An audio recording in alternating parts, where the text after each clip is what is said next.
છે કે ભગવાન જ્યારે પ્રગટે છે ત્યારે ચારે તરફ વાતાવરણ ખૂબ જ સુંદર બને છે.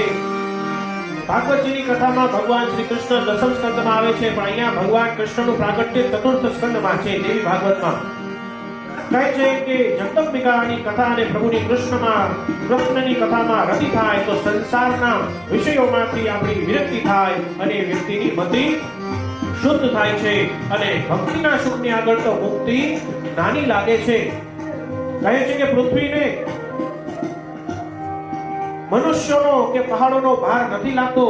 પૃથ્વીને મનુષ્યનો કે પહાડોનો વજન નથી લાગતો. પૃથ્વીને પાપનો ભાર લાગે છે. અને પૃથ્વી દેવી જ્યારે રાક્ષસોનો આતંક વધ્યો ત્યારે દેવી પૃથ્વી ગાયનું રૂપ ધારણ કરી સમસ્ત દેવતાઓની સાથે ભગવાન શ્રી હરિનારાયણ પાસે જાય અને સમસ્ત દેવતાઓ ભગવાન શ્રી હરિનારાયણની સ્તુતિ કરે છે. મંગલમ ભગવાન વિષ્ણુ મંગલમ ગરુડધ્વજ મંગલમ પુંડરીકાક્ષ મંગલાય તનો હરિ. અને ભગવાન વિષ્ણુને પ્રાર્થના કરી અને ત્યારે ભગવાન વિષ્ણુને વંદના કરી ત્યારે કહે છે કે નારાયણ પ્રસન્ન થયા અને કહે છે હે દેવતાઓ, હું પણ સ્વતંત્ર નથી. આ જગતમાં ભગવતીનું જ શાસન છે. જગદંબાનું આપણે સ્મરણ કરીએ અને એ સમયે માં જગતજનની જગદંબિકા ભુવનેશ્વરી ત્યાં પ્રગટ થાય છે. બોલો ભુવનેશ્વરી માત કી.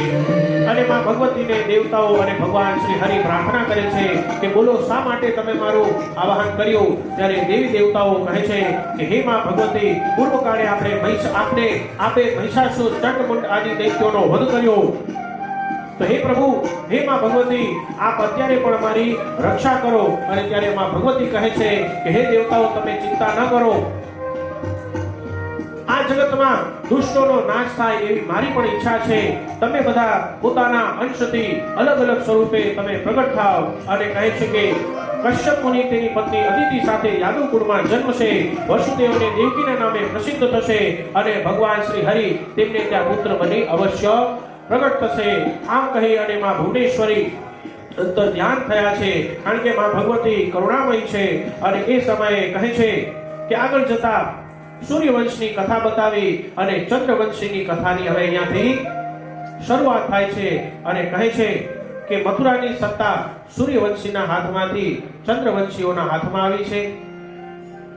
અને કહે છે કે યયાતિના પુત્ર યાદવોએ મથુરા નગરી મેળવી હતી અને સુરસેન નામનો રાજા હતો. કશ્યપ મુનિ વરુદેવના શ્રાપના કારણે વસુદેવજી રૂપે આવ્યા અને એમના પત્ની રોહિણી અને દેવકીજી બની અને આવ્યા છે, અદિતિ અને સુરસા. અને એ સમયે મથુરાના રાજા ઉગ્રસેન હતા. પવનરેખા નામે એમને પત્ની હતા અને એમને ત્યાં 5 દીકરાઓ 9 દીકરાઓ અને 5 દીકરીઓ હતી. કંસ છે એક નહીં 10 ભાઈઓ હતા અને 5 બહેનો છે. અને કહે છે કે કંસ, ન્યગ્રોધ, સુનામા, કંક, શંકુ, શુહુ, રાષ્ટ્રપાલ, તુષ્ટિમાન અને સૃષ્ટિ આદિ અને કંસ, કંસાવતી, કંકા, સુરભી અને રાષ્ટ્રપાલી 5 બહેનો હતી. અને અલગ અલગ કહે છે કે દેવકીજીના લગ્ન વસુદેવજી સાથે થાય છે. અને અહીંયા કંસ છે એના પિતા ઉગ્રસેનને જેલમાં પૂરી અને પોતે રાજા બની જાય છે. અને કંસનો લોકો વિરોધ કરવા લાગ્યા ત્યારે લોકોમાં વાહવાહી થાય એ માટે કરી કંસે એમના કાકાની દીકરી દેવકન્યા દેવકીજીના લગ્ન ખૂબ જ ધામધૂમથી કરાવ્યા છે. અને વિદાય સમયે કંસ પોતે રથ ચલાવવા માટે તૈયાર થયો છે. લોકો એની વાહવાહ કરવા લાગ્યા કે જુઓ, કંસ રાજા થઈને એક સારથીનું કામ કરે છે અને ભગવાન કહે છે કે જેના દ્વારા હું પ્રગટ થવાનો છું અને એનો સારથી કંસ બને મને ઉત્તમ લાગતું નથી. અને ભગવાને એ સમયે અને માં ભગવતીએ આકાશવાણી કરી છે અને કહ્યું છે કે હે કંસ, તું જે બેનને આટલો બધો પ્રેમ કરે છે, સાંભળ, એનો જ 8મો દીકરો તારા નાશનો કારણ બનશે. અને આ આકાશવાણી સાંભળી અને કંસે લાલ આંખી કરી અને ખડગ કાઢ્યું અને દેવકીજીનો વધ કરવા માટે તૈયાર થયો. અને યાદવોએ ઘણું બધું સમજાવ્યું પણ કંસ માન્યો નહીં. અને ત્યારે વસુદેવજી કહે છે કે હે કંસ, તારો વધ દેવકીના 8મા પુત્રથી છે, દેવકીથી નથી. કંસ સ્ત્રીનો વધ ન કરાય. કહે છે કે અમારા જેટલા પણ સંતાનો થશે બધા જ સંતાનો હું તને આપી દઈશ. કંસને આ વાત મનમાં બેસી ગઈ. કહે છે કે હા, અને વસુદેવ અને દેવકીજીને જેલમાં પૂરી દે છે. સમય જતા વસુદેવ અને દેવકીજીની સંસાર વાટિકામાં પ્રથમ પુષ્પ ખીલ્યું છે અને વસુદેવજી વચન અનુસાર કંસને દીકરો આપવા જાય છે. અને એ સમયે દેવકીજી ખૂબ જ વિલાપ કરે છે. એ જનેતાની વેદનાની શું વાત કરવી કે જે બાળક જન્મ્યો હોય અને મૃત્યુના મુખમાં મોકલી દેવું પડે. દેવકીજી ખૂબ વિલાપ કરે છે અને વસુદેવજી કંસને એનો દીકરો આપવા જાય ત્યારે વસુદેવજી વચન નિભાવ્યું એટલે કંસ કહે છે કે હે વાહ વસુદેવ, વચન તમે નિભાવ્યું છે, તમને ધન્ય છે. અને કંસ રાજી થયો કોમળ નવજાત શિશુને જોઈ અને કહે છે કે મને આનાથી કોઈ કષ્ટ નથી. આ તો મારા બેનનો દીકરો એટલે મારો ભાણિયો કહેવાય.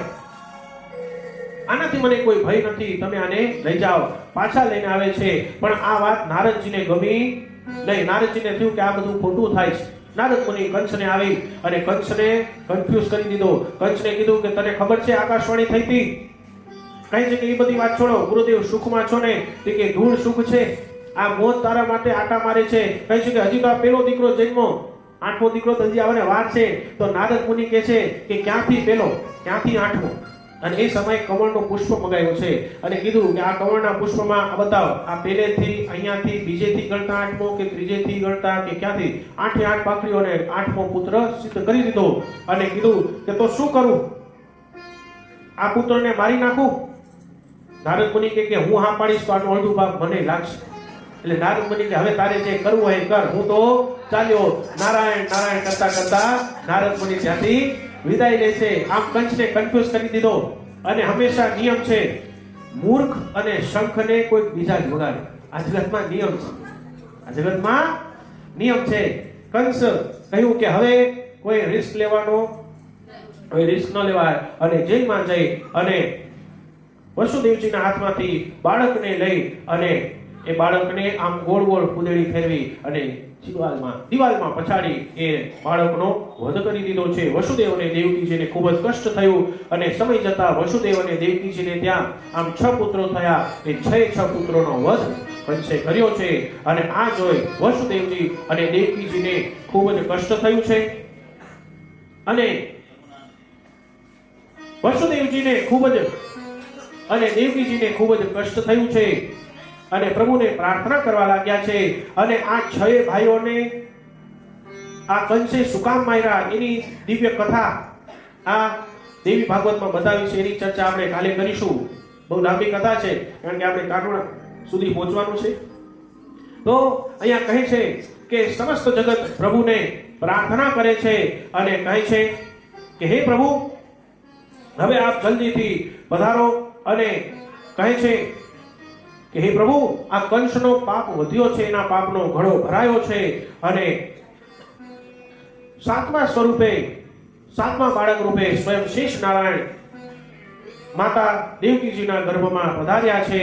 અને કહે છે શેષ નારાયણ પધાર્યા ત્યારે યોગ માયાએ દેવકીજીના ઉદરમાંથી શેષ નાગનું સંકર્ષણ કરી વસુદેવજીના બીજા પત્ની રોહિણીજીના ઉદરમાં સ્થાપિત કર્યા. અને કહે છે કે રોહિણીજીને અને દેવકીજીને આ વાતની કઈ ખબર પડી નહીં. અને બરાબર ભાદરવા સુદ છઠને દિવસે દાઉજી મહારાજનું પ્રાગટ્ય થયું છે. બોલો દાઉજી મહારાજ કી જય. કંસને ખબર પડી કે દેવકીજીને 7મો ગર્ભ રહ્યો નથી. એને વિચાર્યું કે મેં આટલા પુત્રોનો વધ કર્યો એટલા માટે એ ગર્ભપાત થઈ ગયો હશે. કંસ રાજી થયો અને કહે છે કે હવે સાવધાન થવાનો સમય છે. હવે આવે 8મો અને બરાબર કડક પહેરો બનાવી દીધો છે.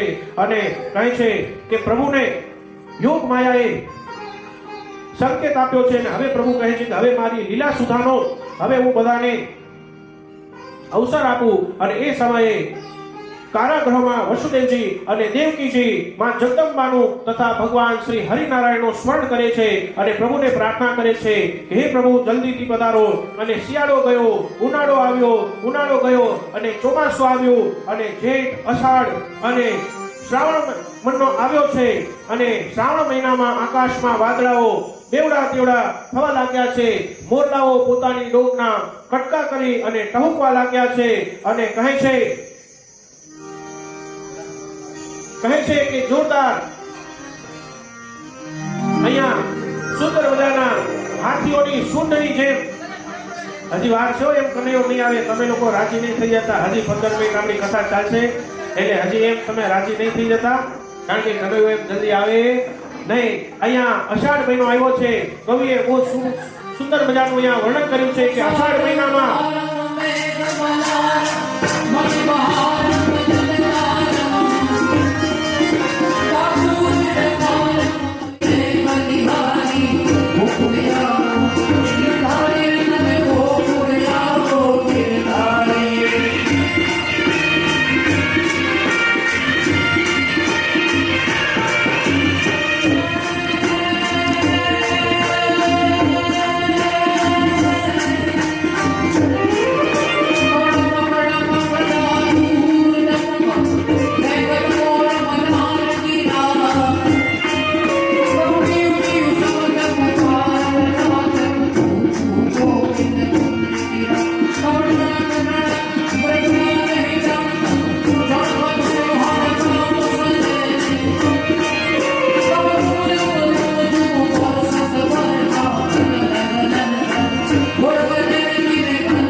કામ કરવાનું છે, શ્રોતાજનોએ કામ કરવાનું છે. કરશો ને? હા કે ના? કરશો ને? હું એમ બોલું એકમ તો તમારે બોલવાનું ગઈ. તમારે બોલું એકમ તો તમારે બોલવાનું ગઈ. બીજ તો કે ગઈ. ચાલો. એકમ, બીજ, ત્રીજ, ચોથ, પાંચમ, છઠ, સાતમ, આઠમ. અરે આ આઠમ ગઈ, નોમ ગઈ, જાય આઠમ જાય. પણ આપણે હજી અજવાળિયામાં છીએ. ભગવાન કૃષ્ણ પક્ષમાં આવ્યા છે. ભગવાન કૃષ્ણમાં આવ્યા છે. કૃષ્ણ પક્ષમાં જ આવ્યા છે. એટલા માટે અહીંયા કહે છે કે સુંદર મજાની શ્રાવણ વદ આઠમ આવી છે, સૂર્યોદય થયો છે અને કહે છે કે એ દિવસે દુનિયાનો ઉદ્ધાર કરવા માટે ભગવાન શ્રી કૃષ્ણ આજે આવવાના છે. સુંદર મજાની સવાર થઈ છે. ભગવાન કૃષ્ણનું આગમન થઈ રહ્યું છે તો વાંસળીનો નાદ સુંદર મજાનો થઈ રહ્યો છે. કારણ કે ભગવાન આવે અને વાંસળીનો નાદ ન થાય તો એ અધૂરું કહેવાય. બેસી જાઓ, પોતપોતાના સ્થાને બેસી જાઓ. હમણાં થોડીક સમયમાં ભગવાન કૃષ્ણ પ્રગટ થવાના છે. તો અહીંયા કહે છે કે સુંદર મજાની સવાર પડી છે. ધીમે ધીમે મધ્યાહન થયો, સાયંકાલ આવ્યો, સૂર્યનારાયણ અસ્તાચલ તરફ પાછા ફર્યા છે અને સમસ્ત એવો દિવ્ય સુંદર સમય આવ્યો છે. ચંદ્રદેવે રોહિણી નક્ષત્રમાં પ્રવેશ કર્યો છે અને બરાબર એ સમય વસુદેવજી અને દેવકીજી કારાગૃહમાં ભગવાન હરિનારાયણને વંદના કરે છે અને બરાબર મધ્યરાત્રિએ નિશિત કાળમાં જે કાષ્ટમાંથી અગ્નિ પ્રગટ થાય તે પૂર્વ દિશામાં ચંદ્રનો ઉદય થાય તે ભગવાન શ્રી હરિનારાયણ ચતુર્ભુજ રૂપે માતા દેવકીજી અને વસુદેવજી સમક્ષ પ્રગટ થયા છે. બોલીએ પુરાણ પુરુષોત્તમ નારાયણ ભગવાન કી જય. ભગવાનને પ્રાર્થના કરી છે અને માં ભગવતીની પણ વંદના કરી છે અને ભગવાન શ્રી હરિનારાયણે વસુદેવ માતા દેવકીના ગર્ભમાં પ્રવેશ કર્યો છે અને કહે છે કે ભગવાન અને માતાએ પૂર્વ કાળે વચન આપ્યું હતું કે હે વસુદેવ, તમારા દીકરાનું હું અવશ્ય રક્ષણ કરીશ, તમે કોઈ ચિંતા કરતા નહીં. અને કહે છે કે જે બધા પૃથ્વી પર અંશ રૂપે આવ્યા હતા અને કહે છે કે મનુષ્યમાં મનુષ્યના જે દેવતાઓના વંશની જે કથા છે જે કોઈ સાંભળે એનો ઉદ્ધાર અવશ્ય નિશ્ચિત છે. કંસે દેવકીજીના 6 પુત્રોને માર્યા, 7મા ગર્ભરૂપે માયાદેવીએ સંકર્ષણ કરી રોહિણીજીના ગર્ભમાં સ્થાપિત કર્યા અને લાવજી મહારાજનું પ્રાગટ્ય થયું. હવે કંસને ચિંતા થઈ અને એ સમયે ભગવાન શ્રી હરિનારાયણ ચતુર્ભુજ રૂપે માતા દેવકીજીના ગર્ભમાં પ્રવેશ કર્યો અને દેવકીજી અત્યંત તેજસ્વી થયા અને કહે છે કે દેવકીજી તેજસ્વી થયા અને કહ્યું કે આપ ચિંતા ન કરો. કે અહીંયા દેવકીજીને ચિંતા થઈ કે અહીંયા તો ભયંકર રાક્ષસો છે, મારા દીકરાની રક્ષા કઈ રીતે થશે. અને કહે છે કે એ સમયે માં ભગવતીની કૃપાથી કહે છે કે પૂર્વ કાળે નંદજીની પત્ની યશોદાજીએ મારા પુત્રનું લાલન પાલન કરશે એવું વચન આપ્યું હતું અને નંદ બાબાના પત્ની પણ ગર્ભવતી છે, તમે ગોકુળમાં કઈ રીતે જશો. અને ત્યાં તો માતા દેવકીજીને પ્રસવ પીડા શરૂ થઈ અને બરાબર મધ્યરાત્રિએ બરાબર મધ્યરાત્રિએ આપણે ગોકુળમાં જઈને અહીંયા ઉત્સવ મનાવવાનો છે. હજી અહીંયા ભગવાન મથુરામાં જેલમાં પ્રગટ થવાના છે. એટલે તમે હું અહીંયા ભગવાનનું પ્રાગટ્ય થાય અને તમે ઊભા થઈને ઉત્સવ મનાવશો. અને ઉત્સવ કઈ જગ્યાએ થાય? તો કે ગોકુળમાં જઈને ઉત્સવ થાય. તો હજી ભગવાનનું પ્રાગટ્ય થયું પણ હજી ભગવાનને ગોકુળમાં પહોંચતા વાર લાગશે. એટલે તમે પ્રસન્ન થઈ અને ઊભા ન થઈ જતા. કારણ કે નંદોત્સવ ગોકુળમાં જઈને થાય અને દેવકીજીને પ્રસવ પીડા શરૂ થઈ છે. અને બરાબર મધ્યરાત્રિએ બરાબર 12 વાગે ભગવાન શ્રી હરિનારાયણ બાલકૃષ્ણ રૂપે પ્રગટ થયા છે. બોલ બાલકૃષ્ણ ભગવાન કી જય, બાલકૃષ્ણ ભગવાન કી જય, બાલકૃષ્ણ ભગવાન કી જય. બીજી તરફમાં જગદંબા દિવ્ય રૂપે ત્રિગુણાત્મિકા બાલિકા રૂપે પૂર્ણ અંશ સાથે માં વિદ્યાવાસિની પ્રગટ થયા છે. બોલો વિદ્યાવાસિની માતા કી જય, વિદ્યોક્ષિણી માતા કી જય. દિવ્ય એવા સુંદર બાલ સ્વરૂપે ભગવાન કૃષ્ણને જોઈ અને માતા દેવકીજી અને વસુદેવજી ખૂબ જ પ્રસન્ન થાય છે. અને વસુદેવજી એ સમયે ભગવાન કૃષ્ણને એક સુંદર મજાના ટોપલામાં લઈ અને ભગવાન કૃષ્ણને એમાં બિરાજમાન કરી આગળ ચાલે છે. બ્રહ્મને માથે લઈને ચાલ્યા છે. એટલે સમસ્ત પીડીઓ તૂટી ગઈ છે. દ્વારપાલો સુઈ ગયા છે. દ્વારો ખુલી ગયા છે. અને વસુદેવજી આગળ ચાલે છે. અને યમુનાજીએ વસુદેવજીને પહેલા તો માર્ગ નથી આપ્યો પણ ભગવાન કૃષ્ણએ પોતાના જમણા પગનો અંગૂઠો યમુનાજીને સ્પર્શ કરાવ્યો છે. અને એ સમયે કહે છે કે યમુનાજીએ વસુદેવજીને માર્ગ આપ્યો છે. અને ગોકુળમાં આવી અને વસુદેવજી એ સમયે જગદંબાએ આકાશવાણી કરી હતી કે હે દેવકન્યા, તમે ચિંતા ન કરો, તમે બાળકને આ ટોપલામાં લઈને આવ્યા છો તો લાવો અહીંયા યમુનાજીના કિનારેથી. અને અહીંયા વસુદેવજી ગોકુળમાં આવ્યા છે. અને એ સમયે કહે છે કે મૈયા પોતે અહીંયા વસુદેવજીને કહે છે કે લાવો જલ્દીથી આ પુત્રને આપો. અને માં ભગવતીએ ત્યાં સૈરંદ્રીનો રૂપ ધારણ કરી અને મૈયા યશોદાજીએ જે દીકરીને જન્મ આપ્યો હતો એ દીકરીને વસુદેવજીને આપી અને ભગવાન કૃષ્ણને પોતે ત્યાં સ્થાપિત કર્યા. અને ભગવતીએ કીધું કે હું પોતે કંસની સાથે યુદ્ધ કરવા જઈશ અને ભગવાન કૃષ્ણની રક્ષામાં ભગવતીએ કરીશ. તો વિચાર કરો, જગતજનની ભગવાન કૃષ્ણની વારે વારે અહીંયા રક્ષા કરી છે. એટલા માટે અહીંયા દેવી ભાગવતમાં ભગવાન કૃષ્ણની કથા આવે. ઘણા લોકો કહે કે ભાઈ દેવી ભાગવતમાં કૃષ્ણ ભગવાનની કથા ક્યાં? પણ ભગવાન પણ પોતે માં ભગવતીના શરણે ગયા છે. અને એ સમયે કહે છે કે વસુદેવજી આ દીકરીને લઈ અને પાછા આવે છે. અને કહે છે કે કંસને અહીંયા યોગ માયા અહીંયા આવ્યા છે. અને યોગ માયા રડવા લાગ્યા છે. અને આ રડવાના અવાજને સાંભળી અને કારાગૃહમાં રહેલા સિપાહીઓ જાગી જાય છે. કંસને ખબર પડે છે. અને કંસ કહે છે કે ક્યાં છે મારો કાળ, ક્યાં છે મારો કાળ, મને સોંપી દો. અને એ સમયે દેવકીજી કહે છે કે હે ભાઈ, આ તો દીકરી છે. કંસ પણ વિચાર કરવા લાગ્યો કે આ દીકરો હતો ને દીકરી ક્યાંથી આવી. કહે છે કે ભૈયા, દેવકીજી કહે છે કે ભાઈ આ તો દીકરી છે, આબળા છે. કંસ કહે કે ગમે તે હોય, મારે રિસ્ક લેવું નથી. અને એ દીકરીને હાથમાં લઈ ગોળ ગોળ ફેરવા જાય. ત્યાં માં ભગવતી આકાશ મંડળમાં જઈ અષ્ટભુજા રૂપે પ્રગટ થયા છે. બોલ અંબે માતા કી જય. પ્રગટ થવાની સાથે માં ભગવતી ખડખડાટ હસવા લાગ્યા છે. હે દુષ્ટ, હે મૂર્ખ, તું મને શું મારવાનો? તારો કાળ ત્યારનો જન્મી ચૂક્યો છે અને સલામત સ્થળે પહોંચી ગયો છે. તારો નાશ અવશ્ય કરશે. કંસ કહે છે કે ક્યાં જન્મ્યો છે?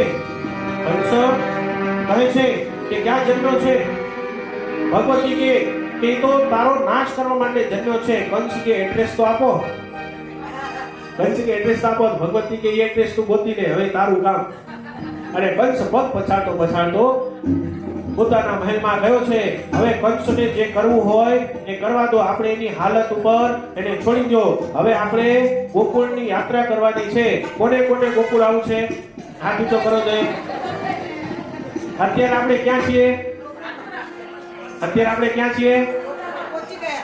હા, અત્યારે આપણે બધા ગોકુળમાં જ છીએ.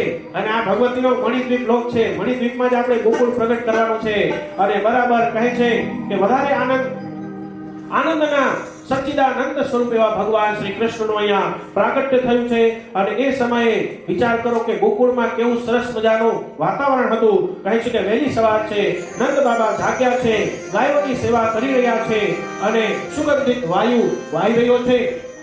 પક્ષીઓના તમારે આ દ્રશ્યનો વધારે આનંદ લેવો હોય તો 2 મિનિટ માટે આંખ બંધ કરી અને તમે સાંભળો, આ વાંસળીનો નાદ સાંભળો અને કથા સાંભળો. તમને એમ ફીલ થશે કે તમે ગોકુળમાં છો, કારણ કે ભગવાન પોતે સ્વયં પ્રગટ થયા છે. વધારે આનંદ લેવો હોય તો તમે આંખ બંધ કરી 2 મિનિટ માટે, જાજો સમય નહીં લો, કાનુડો આવવાનો છે. કહે છે કે સુંદર મજાનું વહેલી સવાર છે, નંદ બાબા જાગ્યા છે અને નંદ બાબા ગૌશાળામાં ગાયોની સેવા કરી રહ્યા છે. સુંદર મજાનો શીતલ મંદ એવો વાયુ પ્રસરી રહ્યો છે. પક્ષીઓનું સંગીત સંભળાય છે, વાંસળીના સુર સંભળાઈ રહ્યા છે, વેણુના સુર ગુંજતા અંદર રહેતા હતા. ખૂબ જ પવિત્ર વાતાવરણ થયું. ભગવાન કૃષ્ણને થયું કે આ ક્યારનો આવ્યો, આ મને કોઈ બોલાવતા નથી. ભગવાન કે ક્યાંથી બોલાવે, કોઈને ખબર જ નથી કે હું અહીંયા આવ્યો છું. ભગવાન શ્રી કૃષ્ણ રુદન કરે છે. જ્યારે રામજી પ્રગટ થયા ત્યારે રામજી જોયા નથી. ભગવાન કૃષ્ણએ રુદન કર્યું છે. શું કામ? તો કે મૈયાને જગાડવા માટે અને રુદન કર્યું છે.